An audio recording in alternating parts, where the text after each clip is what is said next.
বাচ্চা না জানে কতটা শান্তি পেয়েছে গো। একবারে ঘুমিয়ে গেছে ঘোড়া আস্তে আস্তে বলে হ্যাঁ ঘুমিয়ে গেছে, আর কোনদিন তোমাদেরকে পানির জন্য জ্বালাবে না। বন্ধুরে আমার সোনামানিকেরা, আরে আজগারকে যখন খেমায় শুইয়ে দেওয়া হয়েছে, জাইনাবা এসে দেখে নাকের কাছে হাত লাগিয়ে যখন দেয়, দেখতে পায় নাক থেকে শ্বাস নেওয়া বন্ধ হয়ে গেছে। জাইনাবা কান্না করতে করতে আপনার কিনা চিৎকার মেরে কান্না করতে লেগেছে। সাকার বানু এবার আলী আসগারের বুকের দিকে লক্ষ্য করে দেখে কেন গোটা মুখ আপনার সবুজ হয়ে গেছে, বুকটা তীরের আঘাতে ফোঁটা হয়ে গেছে। সাগর বানু বুঝে গেছে আর আলী আসগার দুনিয়ায় নেই। আলী আসগারের ইন্তেকালে, আলী আসগারের সাগাদাতে সাগর বানু অজ্ঞান হয়ে গেছে, বেহুশ হয়ে গেছে, কান্নায় বেহুশ হয়ে গেছে। তখন জাইনাবা কি করে, পানি নিয়ে এসে মুখের উপরে ছিটা মারার বলে আরে সাগর বানু রে, তুমি কি জানো না এই কারবালাতে আমরা শহীদ হওয়ার জন্য এসেছি। আমাদের নানুজি আজ থেকে নিয়ে হুসাইনের বাচ্চান অবস্থাতে আমাদেরকে ঘোষণা দিয়ে গেছে, ইলহাম দিয়ে গেছে, বার্তা দিয়ে গেছে, হুসাইন যাবে 72 জনকে নিয়ে, 72 জনেরা যাবে কারবালায় শহীদ হওয়ার জন্য। মাসুম বাচ্চা শহীদ হয়ে যাবে, বৃদ্ধরাও শহীদ হয়ে যাবে। আমরা শহীদ হওয়ার জন্য এসেছি, সবর করো, সবর করো। আল্লাহ সবরকারীর সঙ্গে থাকে, আল্লাহ সবরকারীকে পছন্দ করে। ও গো আমার সোনামানিকেরা, কারবালায় আপনার আমার ঈমানকে মজবুত করার জন্য, আপনার আমার ঈমানকে পুক্তা করার জন্য, ইসলামী পরে জান রেখার জন্য হযরত ইমাম হুসাইন নিজের কচি বাচ্চা, দুধ খাওয়া বাচ্চা আলী আসগারকে পর্যন্ত শাহাদাত বরণ করিয়েছে। বাবা বন্ধু আমার সোনামানিকেরা, একের পর এক কারবালায় নামে সবাই যুদ্ধ করে, যুদ্ধ করে, সবাই যুদ্ধ হইতে লেগেছে, সবাই যুদ্ধ করে। এজিদি সেনাবাহিনীকে মারে আর নিজেও শহীদ শাহাদাত বরণ করে। ইমাম হুসাইন দেখতেছে এইরকম ভাবে যদি যুদ্ধ চালায়, যুদ্ধ শেষ হবে না, শেষ হবে না। এই কারণে আলী আসগার আপনার কিনা ইমাম হুসাইন কি করলেন, ঘোষণা দিয়ে দিলেন এইবার আমি হুসাইন নিজে নামতে চাই ময়দানে। জোরে বলুন, ময়দানে নামার আগে আমার তো কেউ নাই, আমি কার সঙ্গে পরামর্শ করি? বিবি সাগর বানুকে ডাকে, আপনার কিনা বিবি জাইনাবাকে ডাকে, হযরতে আপনার কিনা উম্মে কুলসুমকে ডাকে। এদেরকে ডাকার পরে বিবি জাইনাবকে আরজ করে আর বলে ওগো বিবি জাইনাব, আরে দেরি নয়, দেরি নয়, আমি হুসাইন যতক্ষণ পর্যন্ত এই কারবালায় না নামবো ততক্ষণ পর্যন্ত যুদ্ধ শেষ হবে না। এই কারণে আমি সিদ্ধান্ত নিয়ে নিয়েছি, এবার আমি নামবো আর আমি নেমে এই যুদ্ধকে এইখান থেকে মুলতবি করতে চাই, যুদ্ধকে সমাপ্তি করতে চাই। জাইনাবা ওই সময় বলে ওগো হুসাইন, আপনি নামার আগে, আপনি নামার আগে আপনার কাছে আমার আরজ, আপনার কাছে আমার ফরিয়াদ, আপনার কাছে আমি আরজ করতে চাই। আপনি নামার আগে আমি আরজ করতে চাই, মুসিবতের সময় যদি সাদকা করা হয় আল্লাহ তাআলা মুসিবতকে আসান করে দেয়। এই কারণে আমি হযরতে জাইনাবা, আমার দুইটা সন্তান আছে, এই সন্তানকে আপনার আগে কারবালায় নামাতে চাই। একজনের নাম আউন, একজনের নাম আউন, আর একজনের নাম মুহাম্মদ। জোরে বলুন, এই দুইজনকে নামাতে চাই। ওগো হুসাইন, যদি আজকে আমার বাচ্চা দুটোকে না নামাই, কালকে ময়দান হাসরের ময়দানে আমার মা ফাতেমাকে আমি মুখ দেখাতে পারবো না। এই জাইনাব, তুমি থাকতে আমার হুসাইন কেন কারবালায় আগে নেমে গেছে? তাই বলি ওগো ভাই, আপনি বলেন আমার বড় ভাই, আপনার কাছে আমার আরজ, আপনি কারবালাতে নামার আগে, যুদ্ধে নামার আগে, আপনার আগে আমার দুই পুত্র মুহাম্মদ, এই দুইজনকে নামাতে চাই। এরা নামবে আর আপনার আগে তারা গ্রহণ করে হুসাইন ওই সময় বলেছিলেন না না না হতে পারে না হতে পারে না আজকে যদি কওমে মুহাম্মদ নেমে যায় তাহলে আমাকে মামা বলার মতন কে থাকবে আমাকে মামা বলে কে আদর করে ডাকবে না বাচ্চাদেরকে নামাতে চাই না তখন হযরতে জায়নাবা বলে দিলেন ও ভাই এই কারবালায় তোমার দুধের বাচ্চা যদি শহীদ বরণ করতে পারে তাহলে আমার বাচ্চারা কেন হবে না জোরে বলুন সুবহানাল্লাহ আমাদের ঘরের বাচ্চাদেরকে কারবালায় পাঠাবো নূপুর শর্মার জন্য অনেক মা সন্তানদেরকে রাস্তায় বিরতি দেয়নি যাস না বেটা জেলে ভরে দেবে ঠিক কি না অনেক নেতা বলছে দিল্লির কাজ দিল্লিতে হোক পশ্চিমবঙ্গে নয় আরে আমার নবী তো শুধু মদিনার নবী নয় নবী হচ্ছেন দোনো জাহানের নবী আদম নবীও নবী মুসা নবীও নবী আমার আল্লাহ বলে আমার আখেরি নবী সকল আম্বিয়া রাসূল পয়গম্বরদের নবী সুবহানাল্লাহ এই নবীকে নিয়ে যারা গোস্তাখি করবে নবীকে নিয়ে কুরুচিকর কথা বলবে আমরা ঘরে থাকবো না প্রয়োজন হলে ময়দানে নেমে আমরা নিজেদের শাহাদাত বরণ করে নেব সুবহানাল্লাহ কওমে মুহাম্মদকে কারবালাতে শাহাদাত বরণ করানোর জন্য বিবি জায়নাব আরজ করলেন বিবি জায়নাব আরজ করে ইমাম হুসাইনের তরে মুসিবতে সাদকা দিলে আল্লাহ পাক রহম করে আল্লাহ পাক রহম করে আওনে মুহাম্মদ করেছে ফরিয়াদ হবে তারা কুরবানি ও ফাতিমা জননী জোরে বলুন সুবহানাল্লাহ আজ তোমার হুসাইন বাঁচাতে দিন কারবালায় হলো কুরবানি মা ফাতিমা জননী ইমাম হুসাইন আরজ করে বিবি জায়নাবের তরে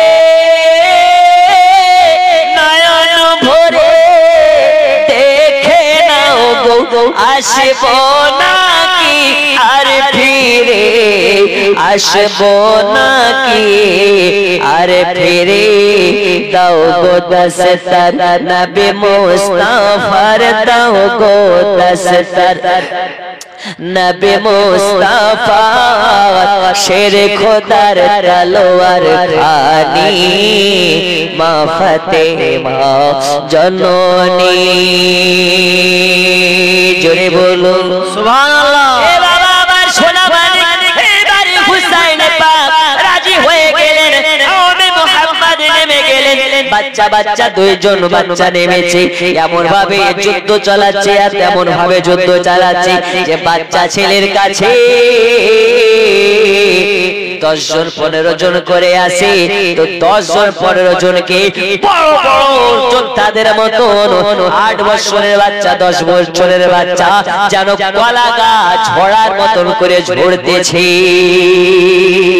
সুবহানাল্লাহ এই কারণে বলি মুসলমান ওই রকম হওয়া উচিত কারবালার বাচ্চা বাচ্চারা আওয়াজ তুলে তো 22,000 সেনাবাহিনীর বুকে ভূমিকম্প শুরু হয়ে যায় আর আমরা এমন ভাবে সুবহানাল্লাহ বলি এমন ভাবে নারে তাকবীরের ধ্বনি লাগাই আমাদের আওয়াজ প্যান্ডেলের বাইরে যায় না সুবহানাল্লাহ যায় না আমাদেরকে আওয়াজ মজবুত করতে হবে এ বাবা সোনা মানিকেরা বাচ্চা বাচ্চা দুইটা বাচ্চাকে হত্যা আপনার কিনা তারা হত্যা করে দিয়েছে আমাদের ভাষা হচ্ছে তাদেরকে তারা শহীদ হয়ে গেছে তাদের ভাষা হচ্ছে হত্যা হয়ে গেছে এ বাবা আমার সোনা মানিক যারা ইসলামের জন্য জীবন দেয় তারা মরা নয় মরা নয় মরা নয় তারা জিন্দা আছে তারা নিজ কবরে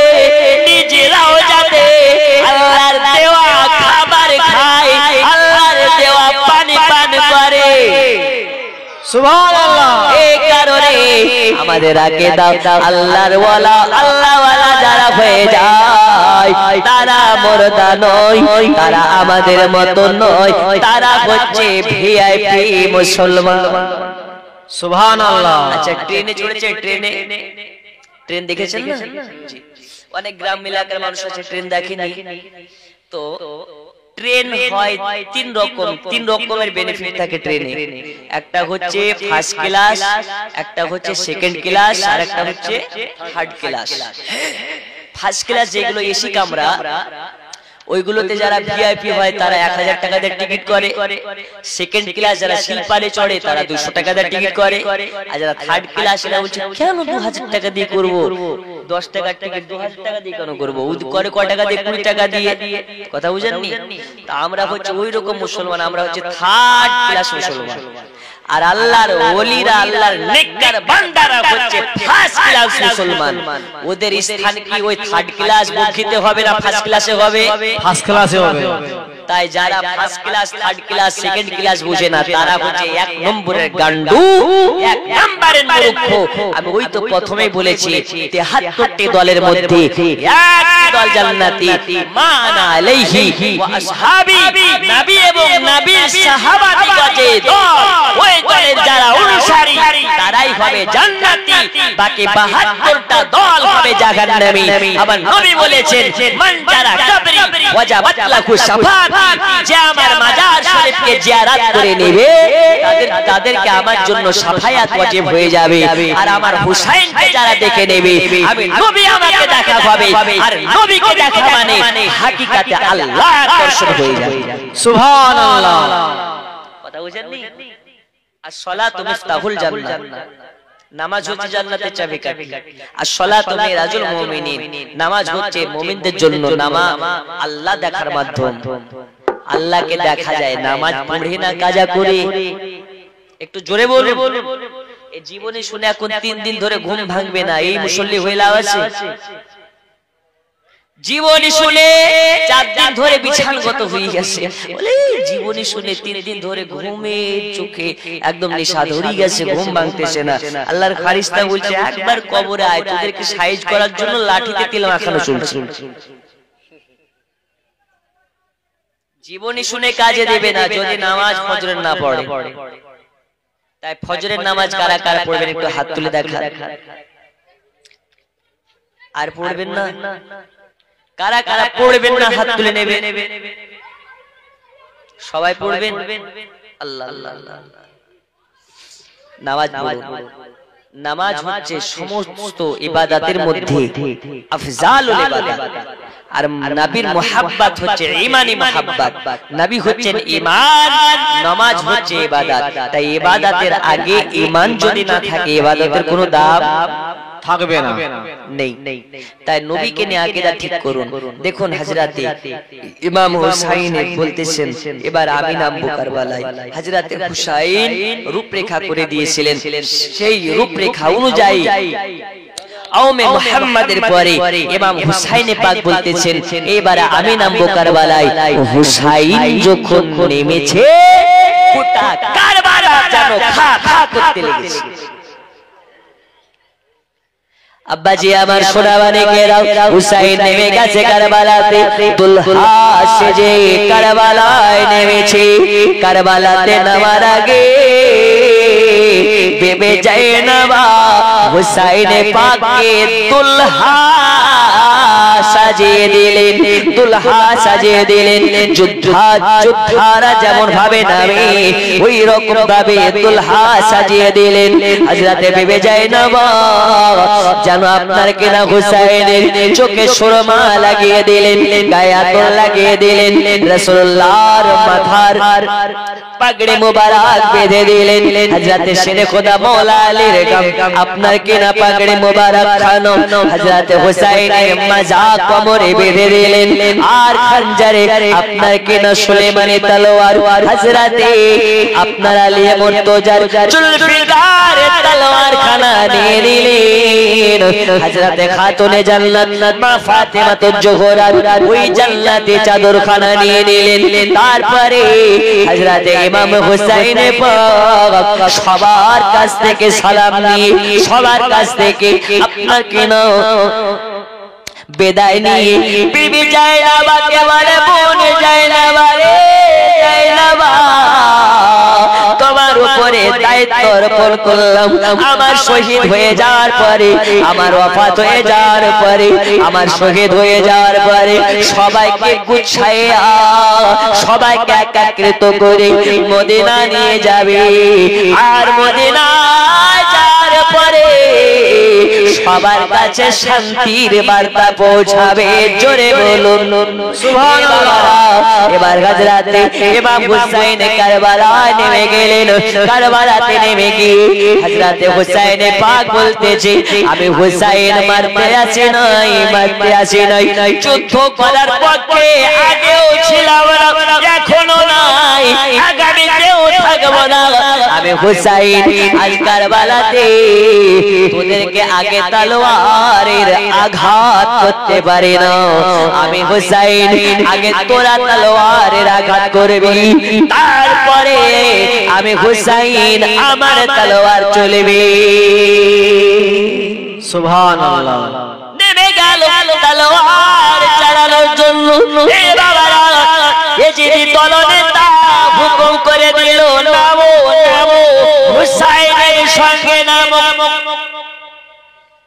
সাহস পায় না বড় বড় যোদ্ধা সাহস পায় না কেমনে নামবে এই হুসাইন তো অন্য কারো বেটা নয় এই হুসাইন হলো আলীর বেটা সুবহানাল্লাহ কার বেটা আলীর বেটা যাকে বলা হয় শেরে খোদা মৌলা আলী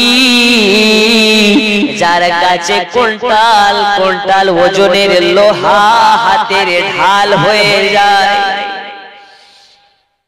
এ আলী কোন আলী যে আলী যুদ্ধের ময়দানে নেমে গেলে হাজার হাজার সেনাকে কচু কাটা করে ওই আলী যে আলীকে বলা হয় শেরে খোদা আল্লাহর টাইগার ওই টাইগারের বেটা নেমেছে এই টাইগারের বেটার সঙ্গে লড়ার মতন মারত কেউ নাই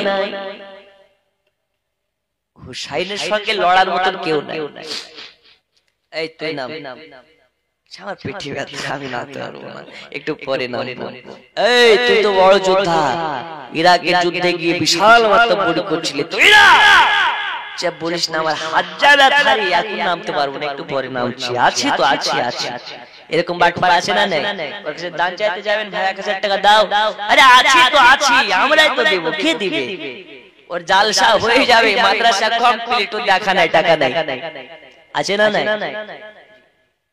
ইমাম হুসাইন পাকের সঙ্গে এ বাবা লম্বা ঘটনা আপনাকে 2 ঘন্টার বাদ 5 মিনিটের মধ্যে শোনাই ইমাম হুসাইন পাক এবার কারবালায় নেমে গেলেন যুদ্ধ চলতেছে তলোয়ার চলতেছে এই হুসাইন পাককে দূর থেকে গোল করে ঘেরাও করেছে আইন ভঙ্গ করে হুসাইনকে যে দিক থেকে পারে ওই দিক থেকে তীর চালাতে লেগেছে আলী আসগরের আপনার কিনা পিতা হুসাইন পাকের বুকে পিঠের উপরে তীর লাগতে লেগেছে কোন তীর লাগে তীরের যেন পারিশ হয়ে যায় তীরে এমন ভাবে পড়তেছে হুসাইন পাককে বর্ষার আঘাত করা হয়েছে এ বাবা সোনা মানিকেরা হুসাইন পাককে ভোজালে মারা হয়েছে হুসাইন পাক জমিনে পড়ে গেছে কিন্তু হুসাইন আপনার কিনা জমিনে পড়ার আগে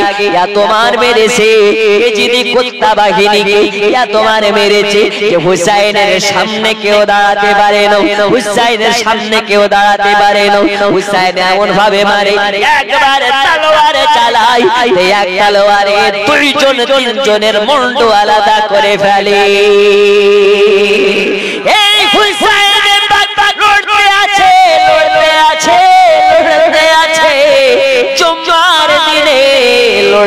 আছে এ আমার সোনাবাড়িকেরা হযরতে ইমাম হুসাইনকে পরসার বাড়ি মেরে কাতর করে জমিনে ফেলে দিয়েছে।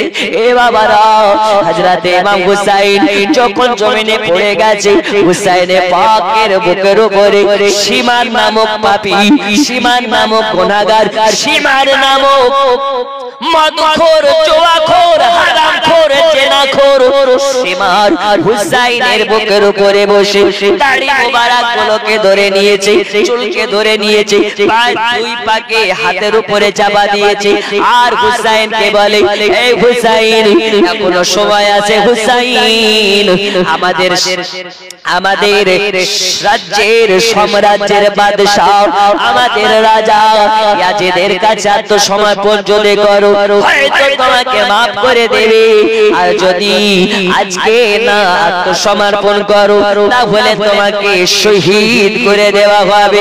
হুসাইন পাক বলেছিলেন মৃত্যুর থেকে আজকে আমি আলী আসগরের পিতা, আজ আমি হুসাইন পাক এই কারবালার সরজমিনে শহীদ হওয়ার জন্য এসেছি। আমার নানুজি আজ থেকে নিয়ে আমার বাঁচপানো অবস্থাতে আমার কানে কানে বলেছিলেন ও হুসাইন তোমাকে আল্লাহ পাক সন্তুষ্টির জন্য, ইসলামের জন্য কারবালার সরজমিনে শহীদ হতে হবে, তুমি রাজি আছো কে বলো? আমি হুসাইন 3 দিনের বাচ্চা অবস্থাতে আমার নানুজির সঙ্গে ওয়াদা করেছিলাম ও গো নানুজি আমি হুসাইন ইসলাম জিন্দা করার জন্য কারবালা থেকে পালিয়ে আসব না, ইসলামকে জিন্দা করার জন্য, ইসলামের মুসলমানদেরকে স্বাধীনতা পাইয়ে দেওয়ার জন্য আমি হুসাইন কারবালায় নিজের গর্দান দিয়ে নিজের শাহাদাত বরণ করে নেব আর ইসলামকে জিন্দা করে দেব। এ বাবারা হযরত ইমাম হুসাইন এবার হীরা তলোয়ার নিয়ে হযরত হুসাইন পাককে শহীদ করার জন্য হীরা তলোয়ার নিয়ে চলে আসলো। এই হীরা তলোয়ার এত ধারালো, এত ধারালো, পাথরের উপরে চালালে পাথর কেটে যাবে, কাচের উপরে চালালে কাচ কেটে যাবে। হুসাইন পাকের মাথার মুন্ড আপনার কিনা চুলগুলোকে ধরে হুসাইনের গলায় ঘষতে লেগেছে, ঘষতে লেগেছে। হযরতে ইমাম হুসাইনের গলা কাটতে পারে না, পারে না, পারে না, পারে না, পারে না। হযরতে ইমাম হুসাইনের গলা কাটতে পারে না, কেন পারে না, কেন পারে না, কি করে পারবে? এই গলা তো অন্য গলা নয়, এই গলায় আমার নবী মুস্তাফা সাল্লাল্লাহু আলাইহি ওয়াসাল্লাম একবার নয়, একবার নয়, দুইবার নয়, কত শতবার হুসাইনের গলা মোবারকে আমার মুস্তাফা কালি কামলেওয়ালা কতবার চুমু খেয়েছে। আর আমার নবী যে জায়গাতে হাত দিয়ে দেয় ওই জায়গাকে জাহান্নামের আগুন পোড়াতে পারে না, তাহলে হুসাইনের গলাকে দুনিয়ার কেমন ভাবে চাকুতে কাটতে পারে, দুনিয়া তলোয়ার কেমন করে কাটতে পারে? এ বাবা সোনামানিকের তখন যা আপনার কিনা সীমার কি করে তলোয়ারটাকে রেগে রাগান্বিত হয়ে দূরে ছুঁড়ে ফেলেছে, একটা পাথরের উপরে পড়েছে, ওই পাথর টুকরা টুকরা হয়ে গেছে, কিন্তু হুসাইনের গলা মোবারক কাটতে পারে না। আরো জোরে বলুন সুবহানাল্লাহ, সুবহানাল্লাহ। হযরতে আপনার হুসাইন পাক ওই সময় বলেছিলেন আমার কোন জায়গাটা কাটতে পারবে, আমাকে কিভাবে জবা করতে পারবে, আমাকে কিভাবে কাতাল করতে পারবে? আমি হুসাইন তোমাদেরকে বলতে পারি, তার আগে যদি আমাকে নামাজ 2 রাকাত আদা করতে দাও। এ বাবা আজ এখানে বোঝা যায় নবীর নওয়াসা হুসাইন আজ শহীদের সম্মুখীন হয়ে গেছে। গলায় তলোয়ার ঠেকিয়ে দেওয়া হয়েছে। ওই সময় হুসাইন পাক আপনাকে আমাকে বার্তা এটাই দিতে চাচ্ছেন, মেসেজ এটাই দিতে চাচ্ছেন। হুসাইন পাক ওই সময় বলেছেন, আমাকে যদি 2 রাকাত নামাজ পড়তে দাও, আমি হুসাইন তোমাদেরকে বলে দেব কোন জায়গা কাটতে পারবে। সুবহানাল্লাহ। আর আমরা 2 রাত্রির জীবনী শুনি, 1 রাত্রির জালসা শুনি, আমরা নামাজ পড়ি না, আমাদের ঘুম ভাঙে না। আর হুসাইন শহীদের মুখোমুখি হয়ে নামাজ পড়া বন্ধ দেয় না। এ বাবা আমার সোনা মানিকেরা, হুসাইন পাককে নামাজ পড়ার জন্য আপনার কি না পারমিশন দেওয়া হলো? 1 রাকাত নামাজ কমপ্লিট হয়ে আর 1 রাকাত নামাজ আনকমপ্লিট থেকে গেল। হুসাইনের পেছনে এজিদ সীমার বসে তলোয়ার চালিয়ে জবা করতে লেগেছে। হুসাইন পাকের জারখানা হযরতে মালাকুল মউত ইসরাইল এসে কবজ করে নিয়ে চলে গেল। এ গলা